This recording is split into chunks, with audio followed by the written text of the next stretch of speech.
Será que isso não está influenciando? Acho que não. Começou agora, né? Qualquer coisa a gente vai fechando depois. Bom, mais uma vez, muito boa tarde a todas e todos. Sejam muito bem-vindos ao primeiro encontro do curso de formação de lideranças para políticas estudantis.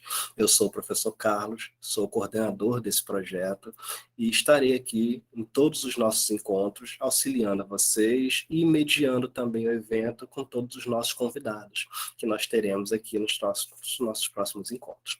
Bom, mais uma vez, me apresentando a cada um de vocês, eu sou o professor Carlos, sou professor do Departamento de Direito da Universidade Federal Fluminense em Macaé. Tá? Estou atualmente ministrando disciplinas de metodologia da pesquisa e voltadas também ao processo, né, ao processo civil especificamente falando, além de optativas relacionadas à sociologia do direito. Bom, a minha formação é estritamente em Direito Constitucional e Ciência Política. Sou formado em Direito pela Fundação Getúlio Vargas, mestre em Direito Constitucional pela Federal Fluminense e doutor em Teoria do Estado, que é Ciência Política, e Direito Constitucional pela PUC-Rio. Estou aqui para compartilhar o máximo possível de experiências e aprendizados com cada um de vocês, voltados especificamente à criação de política estudantil e à organização do movimento estudantil, quer seja na educação básica, voltada, né, para segmentos do ensino fundamental, ensino médio, ou ainda para o ensino superior. Nós veremos aqui a diferença, né, entre essas políticas estudantis, como elas podem ser feitas em cada um desses segmentos ao longo do nosso curso. Bom, vou pedir licença a cada um de vocês para compartilhar aqui os slides que eu apresentei, que eu trouxe aqui para vocês. Tá? Hoje é a nossa aula 1, tá? Não sei se vocês estão tendo acesso já, acho que ainda não. Eu já pedi compartilhamento aqui. Espera aí. Agora está indo. Acho que agora vocês estão acompanhando. Bom, vamos lá. Tá? Bom, esse curso, ele surgiu a partir de diálogo com alguns amigos, professores, reivindicando, dentre vários colégios que eles davam aula, principalmente em ambientes universitários, de um curso, uma preparação que estimulasse os alunos a participar mais ativamente, de forma organizada, dentro do movimento estudantil. E aí, em parceria, né, nós da Universidade Federal Fluminense, em parceria com a professora Fabiane Manhães, né, coordenadora do programa de extensão Direito do Futuro e do NEPCOM, Núcleo de Estudos e Pesquisas em Constituição, Justiça e Cidadania, o qual eu sou coordenador também. Caso vocês tenham interesse em conhecer cada um desses projetos, desses programas, sintam-se completamente convidados, à vontade para isso. Nós decidimos reunir esforços para tentar, né, convidar pessoas, criar um programa que fosse interessante para todos vocês. E o nosso projeto, ele tem por característica, né, basicamente a diversidade. Em que sentido? Dentre os nossos alunos, nós temos pessoas aí do ensino fundamental, dos anos finais do ensino fundamental, tem gente aqui do 6º ano do ensino fundamental, tem gente do 9º ano do ensino fundamental, temos alunos do ensino médio, temos alunos do ensino superior, de diferentes estados brasileiros e diferentes regiões do país.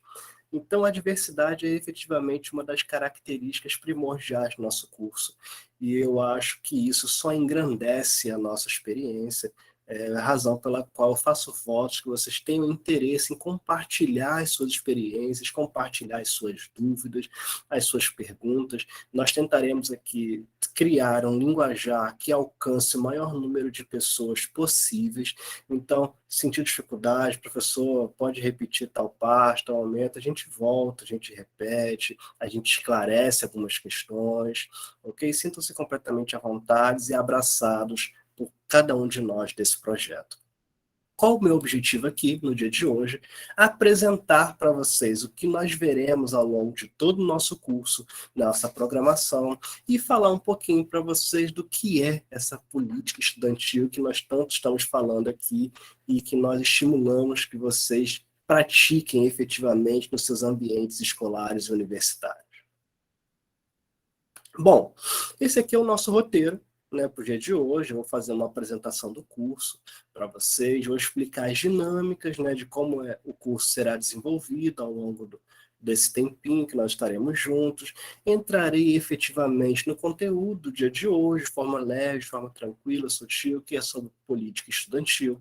Falarei um pouquinho da diferença entre política estudantil e movimento estudantil, que existe uma diferença entre eles, é claro. Falarei um pouquinho, muito brevemente, sobre algumas ideologias políticas e fecharei falando de agenda política, campanha eleitoral e falando dos temas aí do nosso próximo encontro. Tá? Bom, a apresentação do nosso curso. De onde que surgiu efetivamente essa ideia? Tá? Como eu havia falado com vocês, conversando com alguns professores, alguns amigos, as pessoas reivindicavam a ausência de uma formação para estudantes que quisessem praticar políticas estudantis nos seus ambientes escolares e universitários. E aí nós nos reunimos, né, pensamos no melhor programa, numa melhor proposta, de forma a alcançar o maior número possível de pessoas, caracterizado inclusive por a nossa diversidade. E associado a isso, a gente conseguiu perceber, né, fazendo uma análise de pesquisas, sobre o porquê que é tão importante, né, hoje em dia, nós fazermos política estudantil e formarmos lideranças para efetivamente exercê-las. Na última pesquisa, né, do INEP, em 2021, a gente percebeu o seguinte: tá? O bullying entre os estudantes, entre os estudantes e a violência na escola ocorre em cerca de 10% das escolas brasileiras. 10% parece um número muito baixo, mas quando a gente para pensar na quantidade de escolas que existe em nosso país, a gente alcança um número de aproximadamente 180 mil escolas que no ano de 2021 registraram, tá, a existência de violência no seu âmbito ou ainda casos de bullying. É um número muito alto. A gente para pensar que cada uma dessas escolas fez esse registro e a gente não pode levar em consideração, porque não é um dado aqui de pesquisa, mas o fato ainda de que muitas escolas também sofreram desse mesmo mal e não fizeram o seu efetivo registro. Então o número pode ser maior. E se a gente considerar ainda que pelo menos nessas escolas, pelo menos 2 casos aconteceram em um ano inteiro, que é claro que possivelmente é um número maior, a gente tem aí pelo menos 360 mil casos de bullying registrados e violência nas escolas brasileiras, tá? Além dos que não foram registrados. É um número muito alto que a gente precisa se atentar e precisa olhar com muito cuidado, com muito carinho, com muita atenção. Quando a gente para pensar, tá, que dessa pesquisa, 59,5% dos casos mencionados se intensificam a partir dos anos finais do ensino fundamental.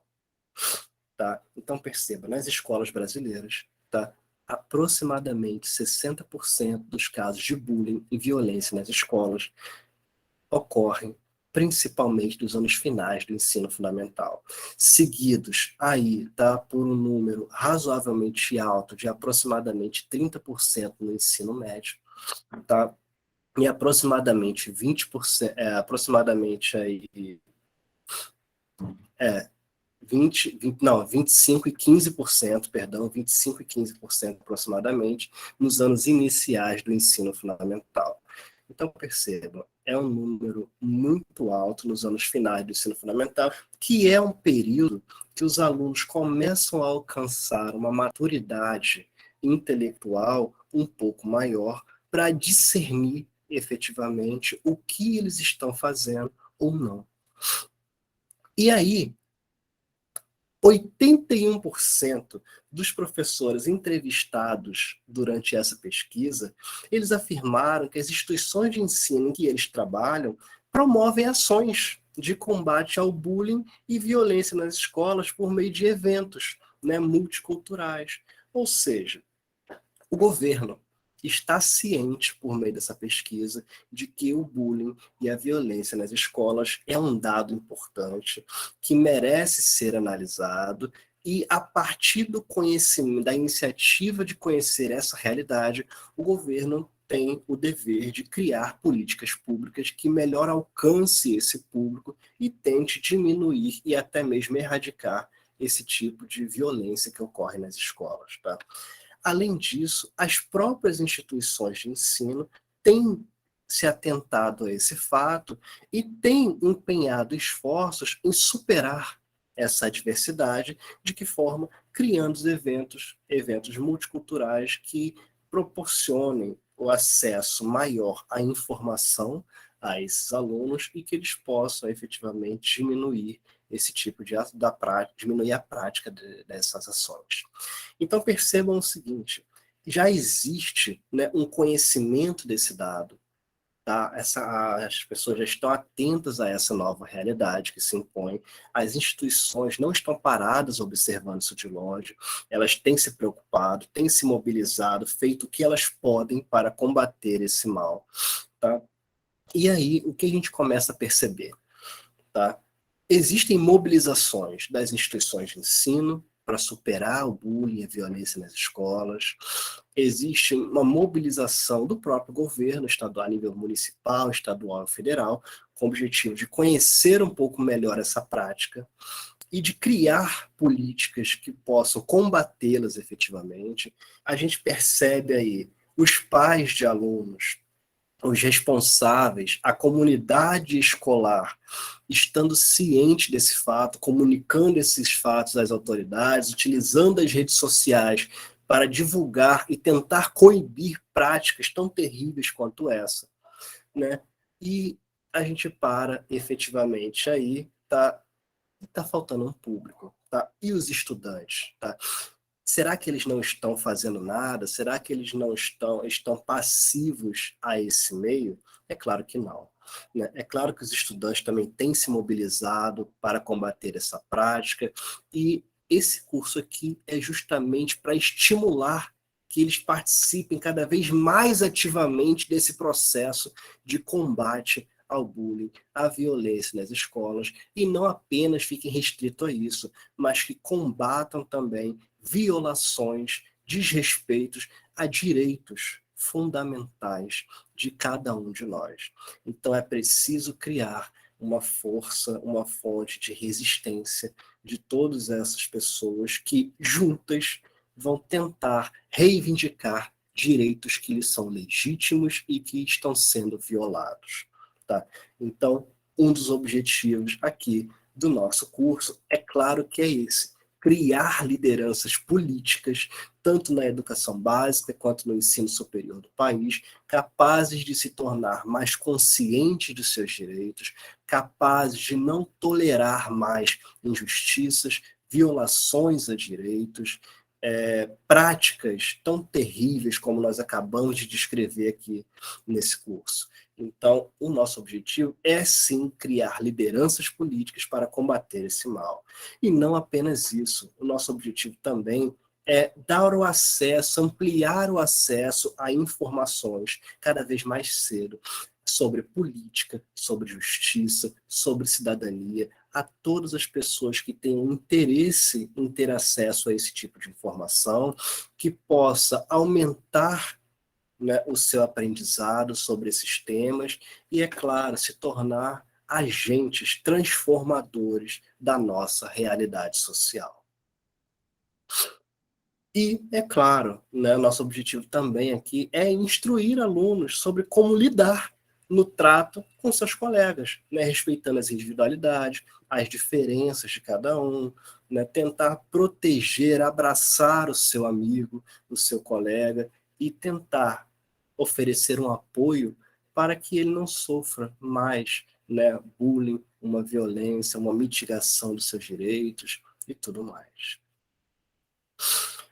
Dessa forma, tá? É claro que pela formação, pelo conteúdo oferecido a cada um de vocês, a gente quer estimular sim, tá? O debate e o combate efetivo a discriminações raciais, discriminações de sexo, de etnia, gênero, classes sociais, tá?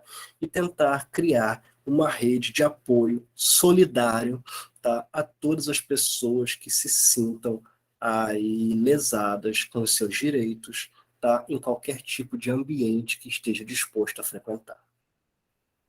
Então, esses são objetivos fundamentais, centrais da nossa formação. Tá? E como é que se dará essa formação, então? A nossa formação aqui, ela tem basicamente 3 eixos. Tá? Um deles é uma formação em política. O objetivo é disponibilizar o acesso a vocês a um conhecimento, ainda que mínimo, tá? Mas sobre o que é política, como essa política é feita, como ela pode alcançar pessoas, como a política pode ser um instrumento de reivindicação legítimo aos nossos próprios direitos, como nós podemos combater as práticas que aqui nós já descrevemos. Uma formação também em justiça. É preciso que vocês conheçam minimamente o nosso poder judiciário, saber como vocês conseguem recorrer ao nosso poder judiciário para questionar, tá, quaisquer tipos de violações que vocês aleguem terem sofrido.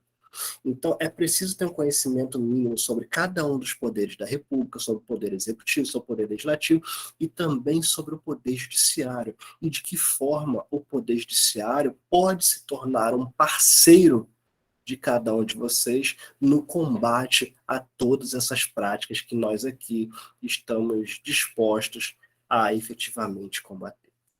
E é claro, né, o curso vai se encerrar com a disponibilização de conhecimentos que permitam a vocês uma formação em cidadania. Tá? E que tipo de formação é essa?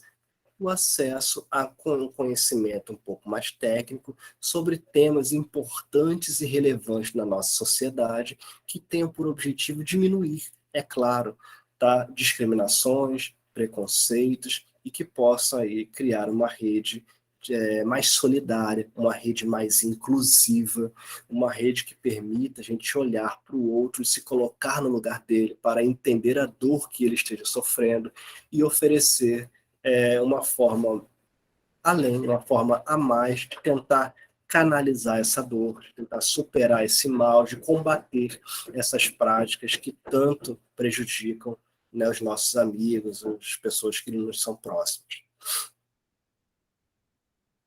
Como isso vai ser feito? Na nossa formação em política, a gente vai ter a noção aqui, vai discutir temas como política, o que é um movimento estudantil.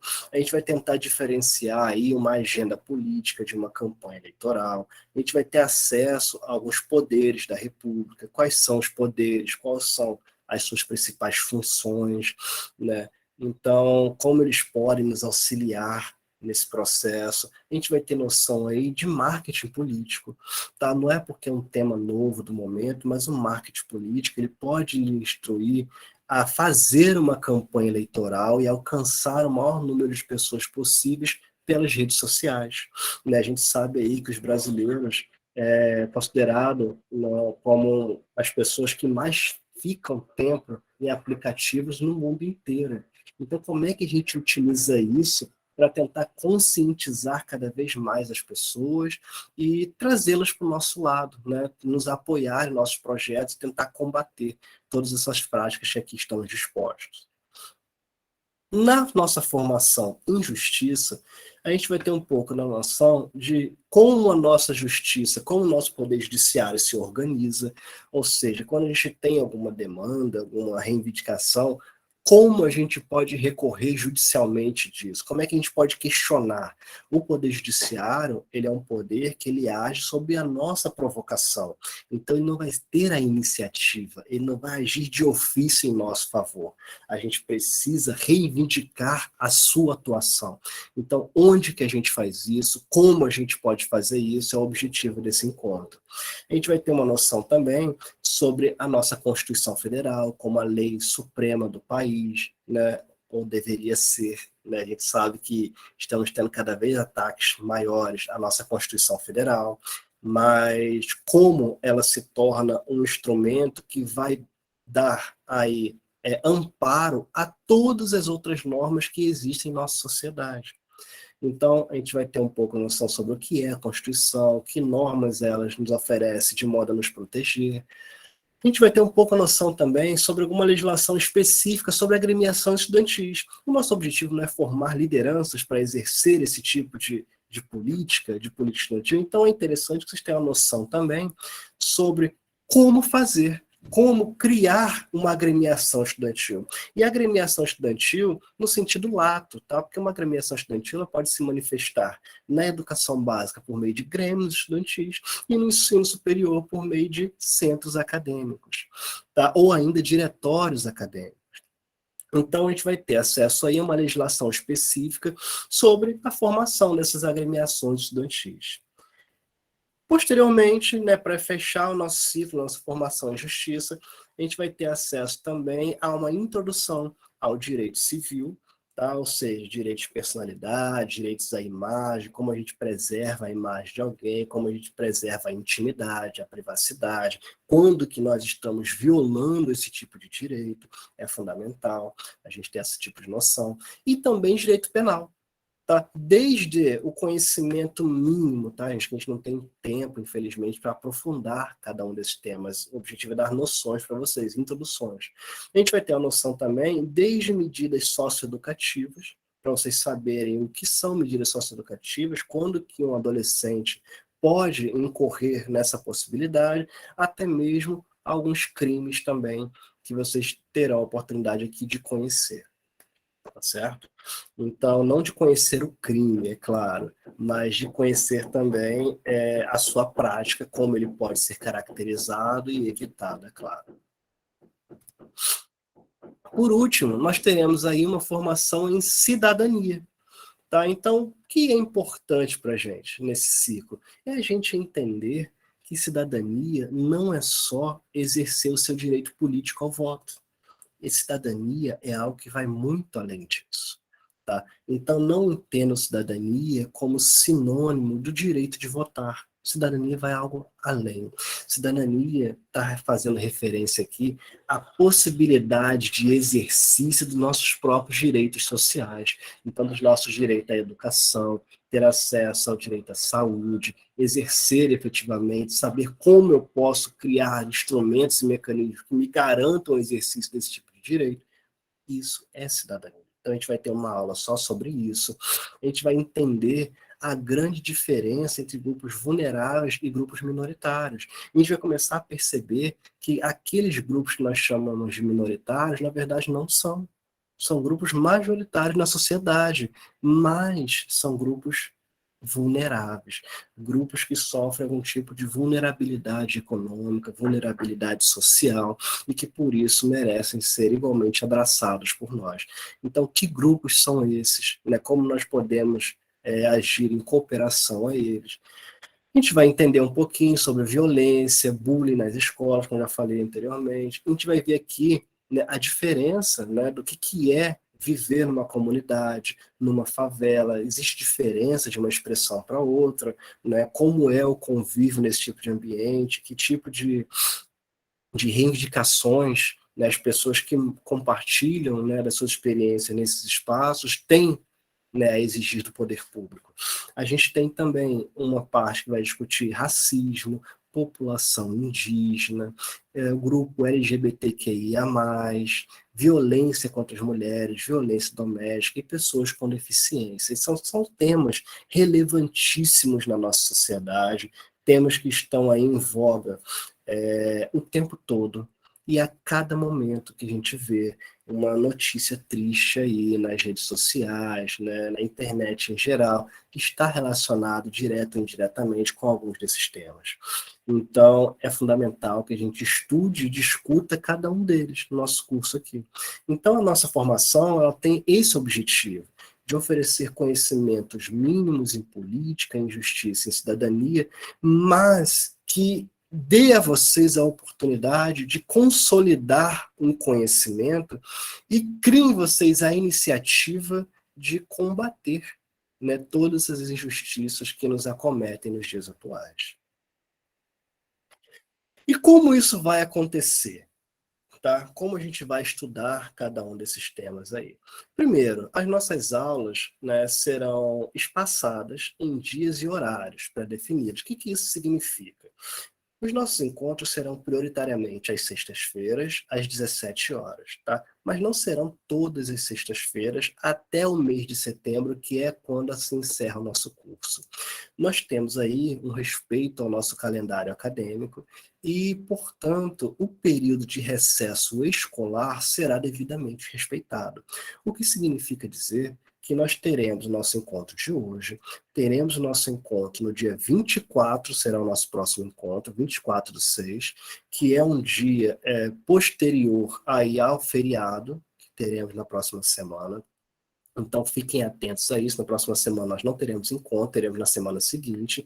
Depois, teremos um encontro no dia 1º de julho, e será o último encontro deste semestre letivo. Respeitaremos o período de recesso e retornaremos ao nosso curso a partir da primeira sexta-feira do mês de agosto. E a partir daquele momento, teremos aulas todas as sextas-feiras até a última sexta-feira do mês de setembro. Tá? Então, as aulas serão preferencialmente às 17 horas, caso, né, algum dos nossos convidados tenha alguma dificuldade com o horário, e aí, por serem nossos parceiros, aí nós teremos a sensibilidade também de ajustar um pouquinho os horários à sua disponibilidade, tá certo? Bom, quem serão os professores do nosso curso? Né? Teremos professores da Universidade Federal Fluminense, né? A grande maioria deles mestres e doutores, especialistas, mestres e doutores, perdão, a grande maioria são professores da UF e são professores de instituições parceiras, né, de diferentes regiões do país. Então, teremos aqui professor da Universidade Federal do Tocantins, da Universidade Estadual do Mato Grosso, teremos professores aqui de outras universidades do Rio de Janeiro também, tá? Então, assim, são pessoas interessadas em colaborar, né, ao nosso projeto. Já destaquei como o conteúdo será distribuído em 3 ciclos formativos, no nosso ciclo aí, em formação política, em justiça e em cidadania, e o que vocês precisam fazer para efetivamente ganhar o nosso certificado de 40 horas de curso, tá? Basta vocês participarem em pelo menos 75% dos nossos encontros. Tá? Então, depois vocês contabilizem aí quantos encontros nós teremos até o final, e de todos os encontros, vocês precisam estar presentes em 75% deles. Tá? Isso vai garantir que vocês tenham acesso, sem fazer qualquer outro tipo de avaliação, que vocês tenham acesso efetivamente ao certificado do curso. E aí vocês terão o certificado do curso concedido pela própria Universidade Federal Fluminense. Então vai vir o curso de extensão, o seu nome e a sua carga horária alcançada, que foi de 40 horas ao final do curso. Portanto, gente, é fundamental que vocês assinem a lista de presença de todos os nossos encontros, tá? Então, a lista de presença vai ser o nosso mecanismo de verificação da participação de cada um de vocês no nosso curso. Então, assim que os nossos alunos aí, nossos extensionistas disponibilizarem para vocês o link de acesso à participação de vocês, vocês acessem o link que vai estar disponível no chat, preencham, tá, todo o formulário, coloquem o nome de vocês, não esqueçam, tá? E estará registrada a presença de cada um de vocês, certo? E aí, efetivamente, a gente começa, né, o nosso bate-papo de hoje, né, que o objetivo era fazer toda essa introdução, e muita gente já viu aqui, mas para destacar para vocês o que é política. Tá? O que seria essa política que nós estamos fazendo referência a todo momento? Tá? Política, gente, não é uma expressão sinônima de políticos. Tá? Existe uma distinção muito clara. Políticos são aqueles que ganham a prerrogativa a partir de uma legitimidade que eles deram, ou seja, ou eles foram eleitos para um determinado cargo, ou eles foram indicados por alguém que foi eleito. tá? Essas pessoas exercem um cargo chamados políticos e elas ganham a possibilidade de praticar política, tá? De praticar política, de exercer efetivamente a política. Então, eu já ouvi de muitas pessoas falar assim, eu não gosto de política, eu não gosto de política, tal, não suporto política, mas tá ali discutindo com as pessoas sobre política. Na verdade, muitas dessas pessoas não gostam, na verdade, são de políticos, ou de alguns políticos, né? Mas não entendam como expressões sinônimas, tá? Política e políticos, tá? São coisas bastante distintas. Política também não devem ser entendidas, gente, como uma expressão sinônima de ideologias político-partidárias, tá? No Brasil, só pode ser eleito quem está vinculado, tá, a um partido político. Se a pessoa não tiver vinculada a um partido político, ela não pode se eleger na sociedade brasileira. Tá? Então, nós temos como exemplo aí políticos que podem ficar a maior parte do seu mandato sem estar vinculado a nenhum partido político, mas caso queiram se reeleger, necessariamente vão ter que se filiar a um partido político, vão ter que se vincular a um partido político para tentar uma eleição. Então, isso é fundamental. E cada um dos partidos políticos, ele possui uma defesa própria de ideais, tá? E o que são essas ideologias, tá? Ideologias são ideias defendidas por um grupo de pessoas que possuem um objetivo em comum. Então, cada um dos seus partidos políticos que existem, cada uma das suas siglas partidárias, elas vão ter alguns ideais próprios que vão defender a todo custo. E as políticas que elas criarem, tá? As práticas políticas que elas exercerem vão estar vinculadas aí aos seus próprios ideais, à defesa de interesses que elas possuem e que elas acreditam ser a melhor forma de proporcionar um bem-estar à população. Tá? Então, percebam, as ideologias políticas partidárias, na verdade, se revelam como formas específicas de manifestar, tá? De um partido político manifestar o seu posicionamento sobre o modo como um direito deve ser efetivamente exercido, como uma política pública deve ser efetivamente criada, tá? Então, isso é uma ideologia político-partidária que ela pode se manifestar de diferentes formas. Tá? Existem diferentes defesas de ideais que existem na sociedade, nós vamos ver alguns deles já em seguida. Então, só para dizer que política não é isso, tá? Isso não é política, isso é uma ideologia político-partidária, é uma forma de manifestação da política, mas a política em si não é isso, não é uma expressão sinônima, tá? Política também não é um sofisma, tá? O que é um sofisma, tá? Os sofistas são aquelas pessoas na época da Grécia Antiga que tinham por objetivo utilizar a retórica para convencer as pessoas de que ou elas tinham a razão ou que elas precisavam acreditar numa determinada verdade. Então, essas pessoas, os sofistas, eram pessoas especialistas que tinham o dom da palavra, tinham o dom da retórica. E por meio de palavras articuladas, bem concatenadas em determinado sentido, elas conseguiriam convencer qualquer tipo de pessoa. Tá? Não é à toa que surge, né, uma figura política à época, que é Sócrates, que tenta combater os sofistas, tentando dizer o seguinte: olha, o que vocês estão estimulando as pessoas a acreditarem, na verdade, não pode ser a verdade. A verdade não pode ser manipulada dessa forma. Então, existe uma técnica específica para nós termos acesso à verdade.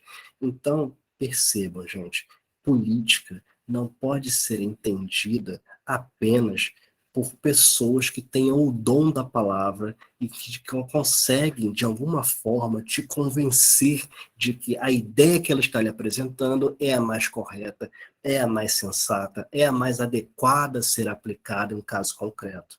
Tá? Isso não é política, não é nada incomum. A gente olhar para algumas pessoas e falar, lá, esse é um verdadeiro político. Por quê? Né? Porque a pessoa tem o dom da palavra, ela fala muito bem, tem uma boa dicção, uma boa retórica. Então, não confundam, tá? Esse tipo de entendimento cria apenas uma dificuldade da gente se relacionar melhor com a política. Muitas pessoas têm resistência a discutir, a conversar sobre política, justamente por conta dessas pessoas. Porque algumas pessoas acreditam que política é você ser convencido de qualquer coisa que a pessoa que está te dizendo tenha um interesse em defender.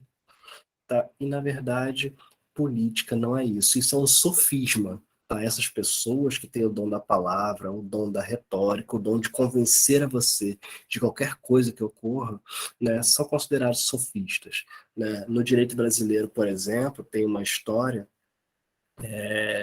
que é de um grande jurista que tivemos, o advogado Evandro Lins e Silva, que no mesmo dia ele conseguiu advogar, né, em um mesmo caso, tá, tanto para o autor quanto para o réu. Ou seja, nos dois lados ele conseguiu, e ele criou um embaraço tão grande que todas as pessoas que estavam dispostas a ouvi-lo acreditaram nas duas versões completamente distintas que ele apresentou, simplesmente porque ele tinha o dom da palavra, o dom da retórica.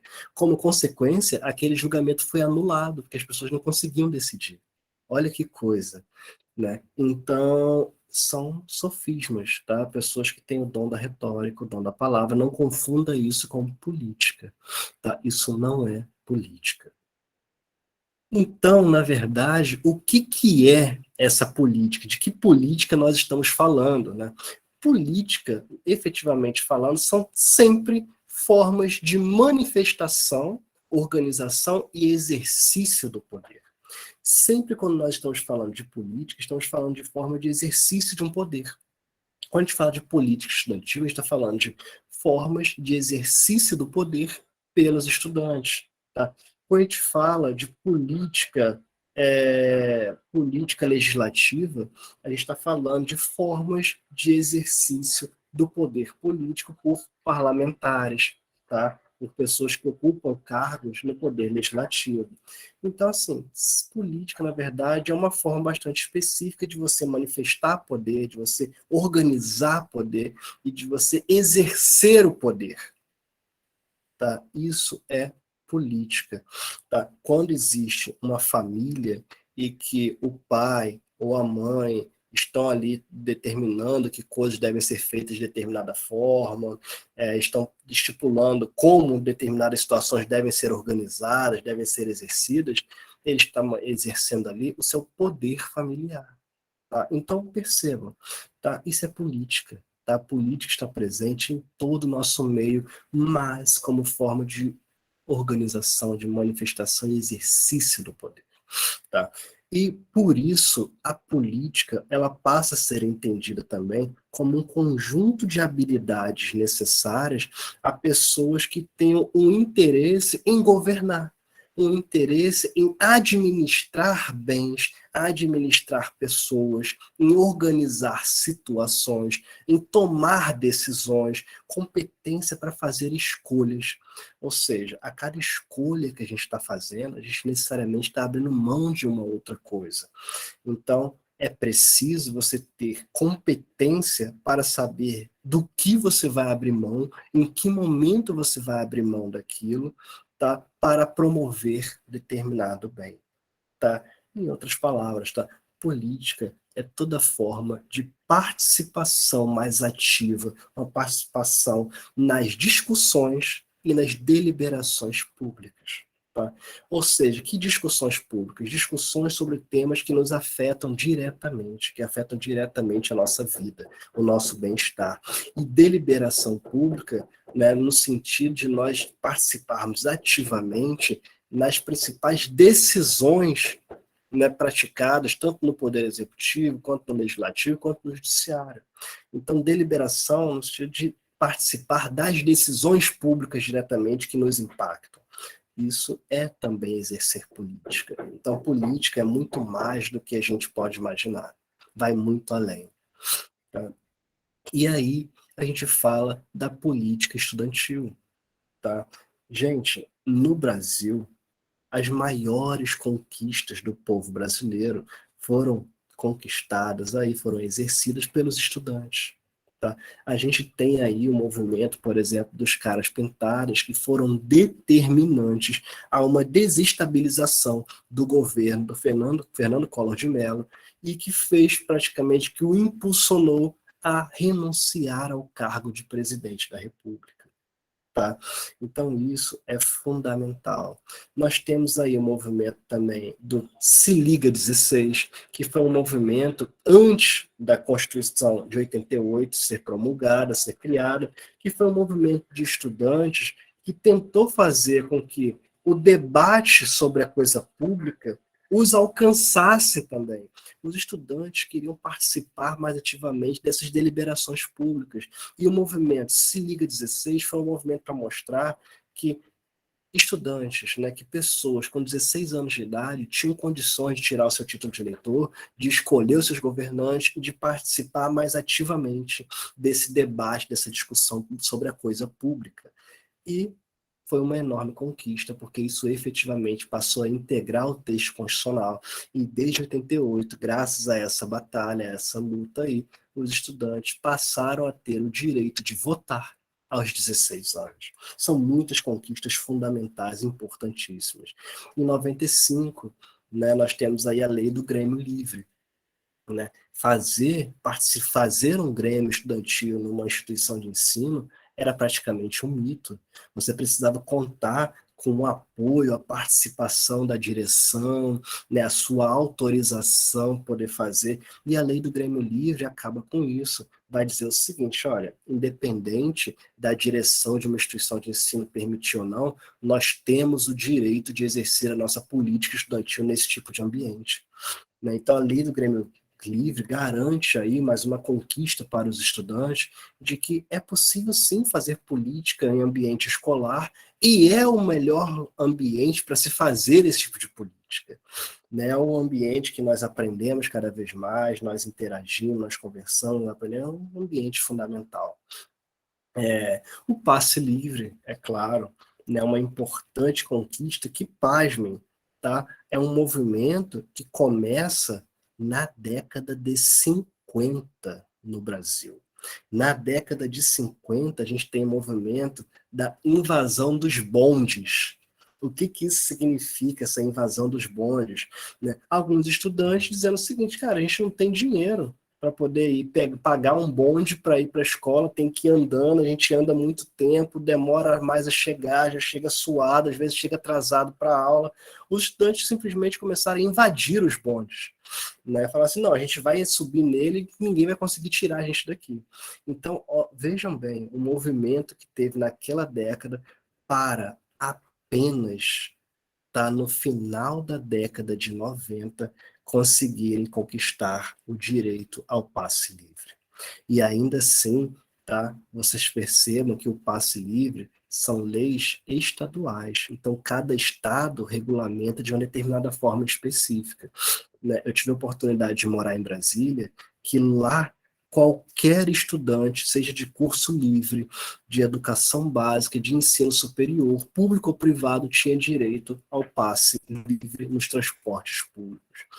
No Rio de Janeiro, por exemplo, que é o lugar onde eu estou morando agora, apenas estudantes vinculados à instituição de ensino pública, tá, e da educação básica. Isso não alcançou ainda o ensino superior.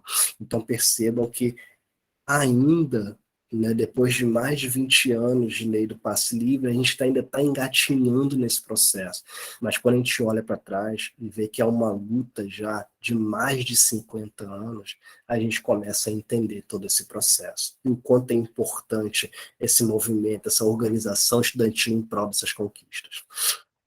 E, é claro, tá, as reservas de vagas nas universidades públicas. Tá? As reservas de vagas é uma reivindicação antiga do movimento estudantil que só conseguiu, tá, e aí vocês vejam a importância da organização e do movimento estudantil, só conseguiram ganhar, conquistar algumas vitórias quando se aliaram ao movimento negro e juntos reivindicaram, né, a reserva de vagas nas universidades públicas. e conseguiram as primeiras conquistas, que foram as cotas raciais e as cotas para estudantes carentes do ensino público.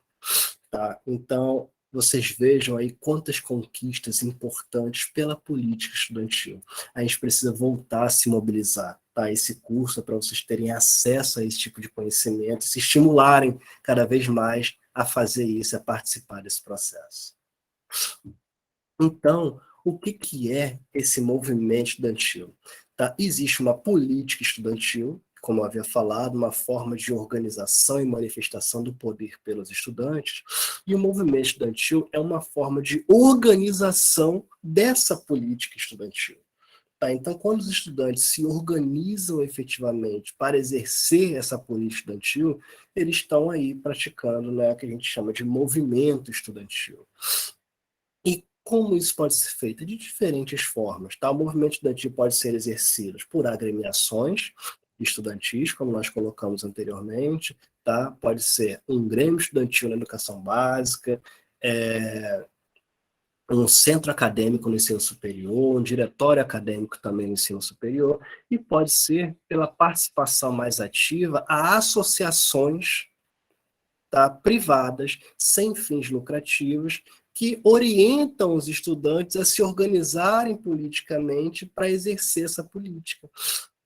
Né? Exemplo, no Brasil a gente tem a UBS, União Brasileira dos Estudantes Secundaristas, que permite aí a filiação de alunos do ensino médio, prioritariamente, que têm o interesse em participar ativamente de política estudantil, e temos a UNE, a União Nacional dos Estudantes, que engloba aí também alunos do ensino superior, inclusive, que têm o interesse em participar desse tipo de movimento estudantil.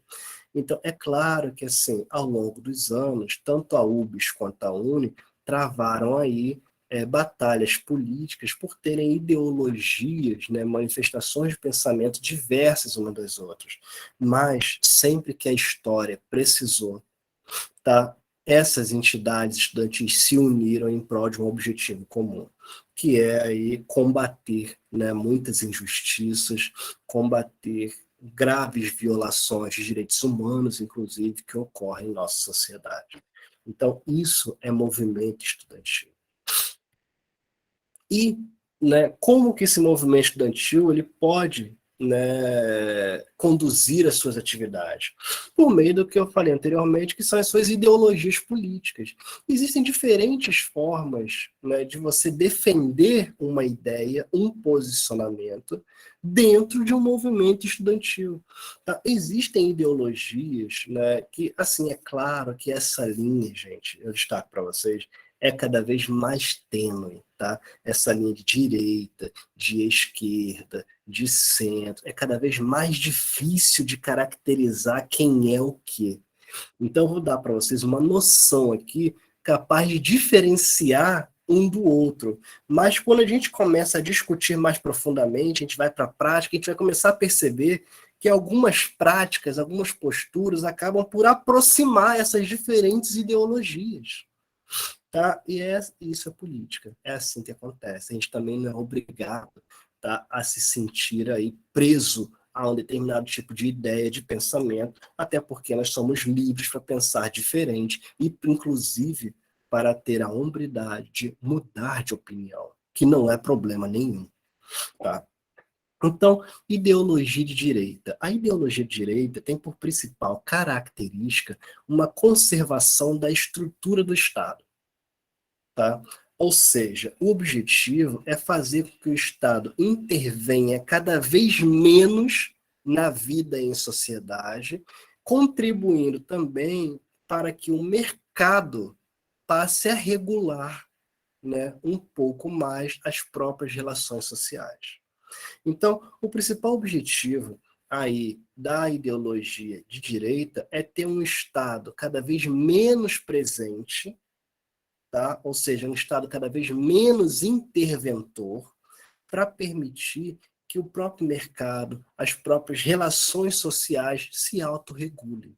Tá? Então, o objetivo aí, principal da ideologia política de direita, quando ela surge, era defender uma ideia de liberdade, era defender direitos civis, direitos políticos, ou seja, direitos mínimos que dependem de uma não intervenção, de uma não atuação do Estado. Ou seja, se eu quero exercer a minha liberdade de locomoção, meu direito de ir e vir, eu preciso que o Estado, né, não se oponha à direção que eu desejo caminhar. Tá? Então, assim, percebam, essa ideologia de direita está centrada principalmente nesse objetivo. Tá? Diferente da ideologia de esquerda, tá? Que está preocupada com mudanças efetivas, com mudanças sociais, com mudanças políticas, a partir de uma intervenção cada vez mais direta do Estado. Ou seja, se eu tenho dificuldade de acesso à saúde, eu preciso que o Estado intervenha diretamente nessa demanda para que ele crie uma política para facilitar o meu acesso à saúde, que é garantido pela Constituição Federal. Então, perceba, se na ideologia de direita se busca uma intervenção cada vez menor do Estado para que as relações sociais se autorregulem, né, que a gente respeite as liberdades individuais de cada um ser humano, a ideologia de esquerda ela preza por uma atuação mais enérgica do Estado, por uma intervenção cada vez maior. Então, o objetivo é tentar, por meio da ação do Estado, garantir uma igualdade, né, de acesso e de tratamento a todas as pessoas que existem nessa sociedade. Então, o Estado acaba ficando um pouco mais sobrecarregado do que com a ideologia de direita, porque ele passa a ser o responsável por criar e executar políticas responsáveis por garantir determinados direitos à população. Tá? E temos aí uma ideologia de centro, né? que é que defende ideias mais reformistas, mas de forma gradual. Ou seja, a gente precisa reformar parte do Estado brasileiro, mas a gente também precisa manter parte da sua estrutura.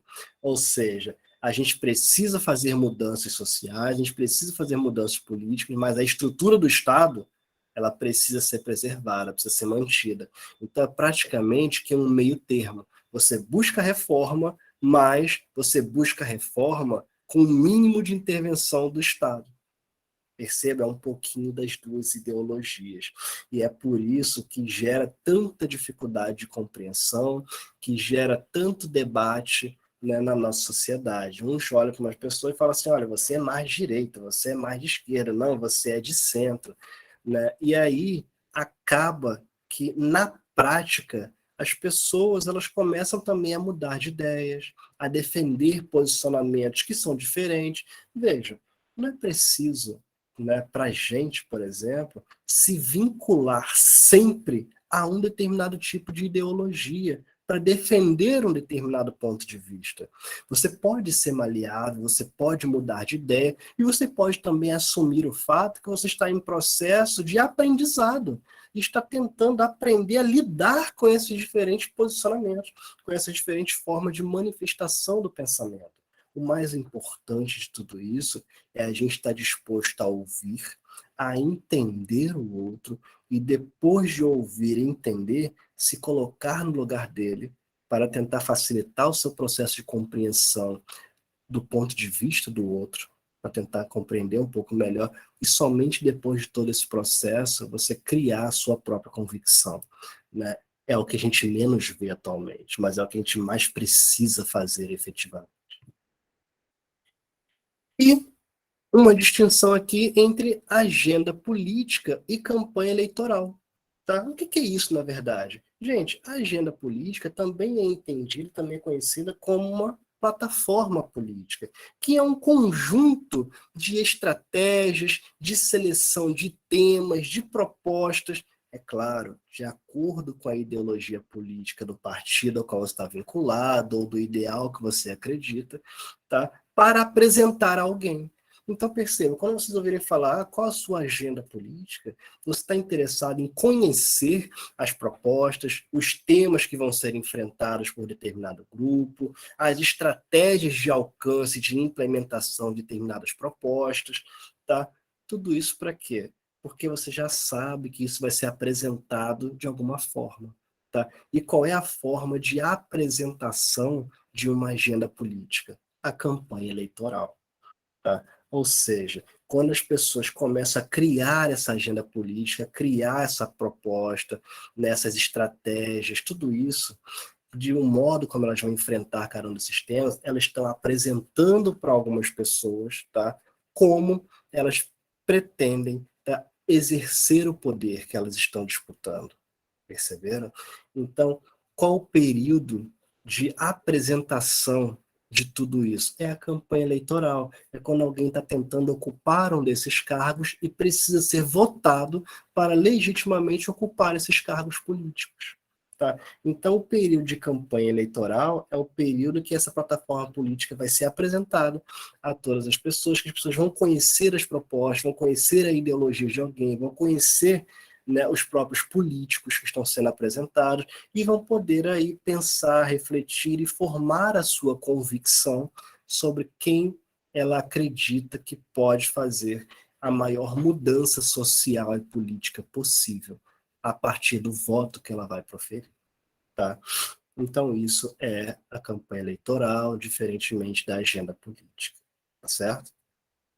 E aí, antes de abrir, né, para o diálogo, para perguntas, caso vocês tenham, manifestações, caso tenham interesse em fazer, eu destaco aqui que o nosso próximo encontro será no dia 24/6, às 17 horas, tá? A gente vai falar um pouquinho sobre poderes de Estado, a gente vai falar um pouquinho, conhecer um pouquinho as funções típicas, né, principais e acessórias do Poder Executivo, do Poder Legislativo, do Poder Judiciário, tá? O que eles fazem para poder um fiscalizar o outro, tá? Isso é importante. E para ter acesso a essas informações, a gente vai receber o professor Leonardo Sato. O professor Leonardo Sato, que é formado em Direito e em História, tá? Tem faculdade de Direito, faculdade de História, mestre em História e doutor em Ciência Política. Então tem uma formação bastante interessante aí para a gente e vai poder nos ajudar a compreender um pouco mais sobre esse tema que nos é tão relevante, tá? Nos é tão caro. Mas agora eu quero ouvi-los, né, saber quem quer se manifestar sobre alguma coisa, quem quer se apresentar também, falar um pouco de sua experiência e está aberto aí para vocês. Sintam-se à vontade. Tá? Vou aqui cancelar o compartilhamento da minha tela e me colocar à disposição aí de vocês.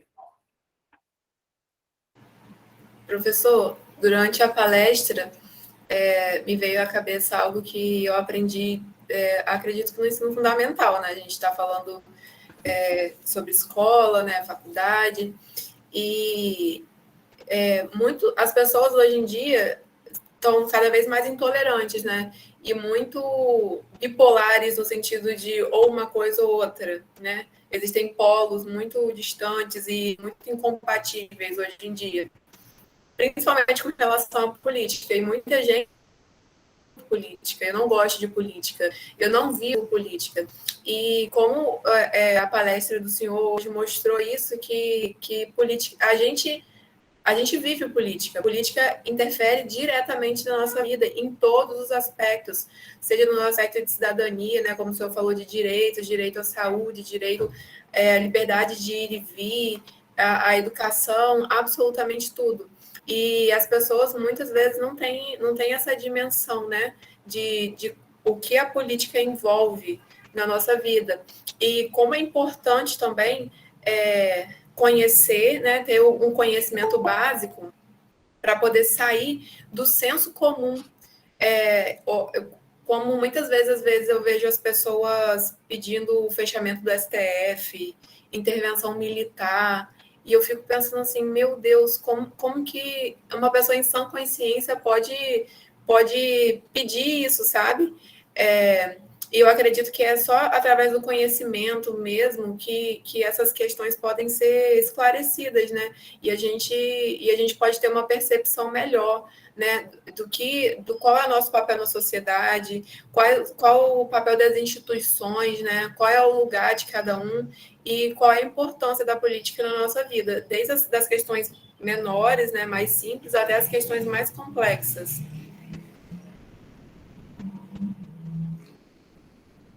Excelente, Vitória. É algo realmente fundamental na nossa vida e às vezes a gente não se atenta, né? O quanto ele é importante, quanto é relevante, quanto se faz presente no nosso cotidiano. A gente vê política em exatamente tudo. A gente vive praticamente política, quer goste ou não, né? Fundamental a sua fala nesse sentido. O Gabriel, né, pediu a palavra aqui. Por favor, Gabriel, fica à vontade. E aí, professor, tudo bem? Você me escuta? Muito bem.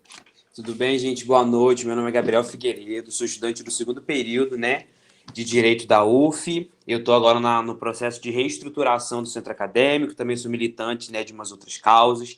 Já fiz parte de ciências sociais, também fiz parte do movimento negro, né, enfim, defesa dessa questão racial. E eu queria realmente só deixar explanado aqui a minha alegria em estar participando desse curso. Eu acho que isso aqui é de extrema importância, tanto para quem está no ensino fundamental, ensino médio, na universidade.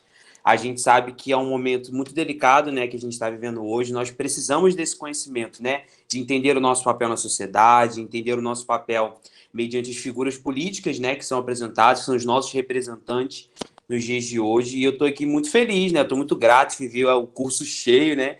Enfim, hoje a aula realmente foi muito boa.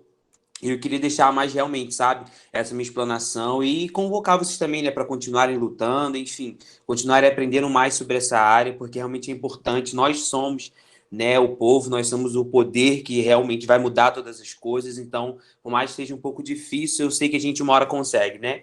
Então, a gente agora tendo esse aparato intelectual, essa inteligência, a gente vai conseguir militar de uma forma muito mais inteligente, né, direta e que vai surtir um efeito lá na frente, né? Então, aí, sou muito feliz. O professor Carlos Vitor é um professor super querido, ele é incrível, né? Eu queria deixar essa explanação aí para todos vocês, tá bom? Valeu, professor. Que isso, Gabriel, que agradeço as palavras de carinho e afeto, né? Que bom que vocês estão se sentindo confortáveis, né? Felizes e abraçados com esse curso, né? Porque a ideia é essa, né?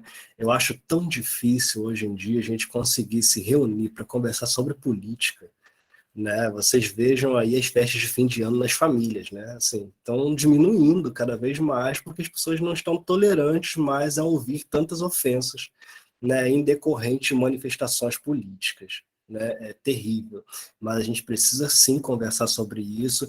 É claro, né, que de forma polida, de forma educada, de forma coerente e, claro, sempre disposto a ouvir o outro sem ofendê-lo. Eu acho que é assim que a gente faz política, é assim que a gente faz política de forma inclusiva, né, e de forma a, claro, né, fazer o mais importante, né, que é se permitir ser ouvido e bem compreendido. Mas vamos lá, quem mais quer se manifestar, quer falar aí um pouquinho? Tem alguma dúvida? Diga lá, Professor, a Joana. gente tem uma pergunta no chat do Uhum. Gui. Vou ler. As ideologias políticas são apenas partidárias? Excelente, Gui, muito boa observação. Tá? Não, não são ideologias políticas, não são apenas políticas partidárias. Tá? Ocorre o seguinte, quando eu falei na minha fala ali, né, que política não é sinônimo de ideologia política partidária, é porque muitas pessoas têm o hábito de entender que apenas políticos são aqueles que estão vinculados a determinados partidos políticos. Tá? Então, você não estar vinculado a um partido não te impede de manifestar o seu pensamento, de defender uma determinada ideia, um determinado ponto de vista. Você pode sim fazer política sem estar vinculado a um partido político. Tá? Um partido político partidário. Por exemplo, tá? Assim, trazer para a nossa realidade aqui do direito. Ok? Muitas pessoas que não são da área jurídica não têm a noção de que é possível alguém ser juiz sem passar no concurso público. Né? O que é o desembargador, por exemplo, de segunda instância, né, como uma pessoa que pode ter acesso a esse cargo, ou seja, vai exercer um cargo de magistrado, de juiz, numa segunda instância, sem ter feito um concurso público. E como que a pessoa consegue chegar a esse cargo? Tá? A pessoa chega a esse cargo, né, por meio de uma indicação. Tá? E a partir do momento que ela tem uma indicação, ela passa a ser escolhida por uma outra pessoa. Para ela ser escolhida depois de ser indicada, ela precisa fazer justamente uma campanha política dentro do Poder Judiciário. Ela precisa conversar com pessoas, ter acesso, falar quais são as propostas dela, caso ela se torne efetivamente um magistrado. Exemplo, ministro do STF. Hoje em dia, não é possível você se tornar um ministro do Supremo sem fazer política. E como é que você faz essa política? Você vai no gabinete do senador, você fala que você é uma pessoa idônea, uma pessoa estreita, correta, que você vai defender a Constituição, você conversa com outros ministros do Supremo para falar que você vai ser um bom colega, que você vai ser o que você gosta de ouvir, de conversar, de estar presente nesses ambientes. Ou seja, um ministro do Supremo, por exemplo, ele não pode, né, estar vinculado a um partido político, mas não significa que ele não faça política, né? Dentro dos seus espaços, dentro dos seus próprios ambientes, você pode fazer política, né? Quando você chega para o seu pai ou para sua mãe aí, e fala assim, mãe, olha só, eu vou dormir na casa de uma amiga que vai fazer um trabalho, tá? Você começa a criar condições ali para ela poder acreditar em você e liberar o que você está pedindo. Isso é fazer política. É você permitir destacar o seu posicionamento, o seu ponto de vista, tá? E ser aceito por ele. Tá? Isso é fazer política. Tá? É você mostrar que existem formas alternativas de você exercer um poder. E para você fazer isso, pode fazer em qualquer tipo de espaço. Você não precisa estar vinculado a um partido político partidário. Okay?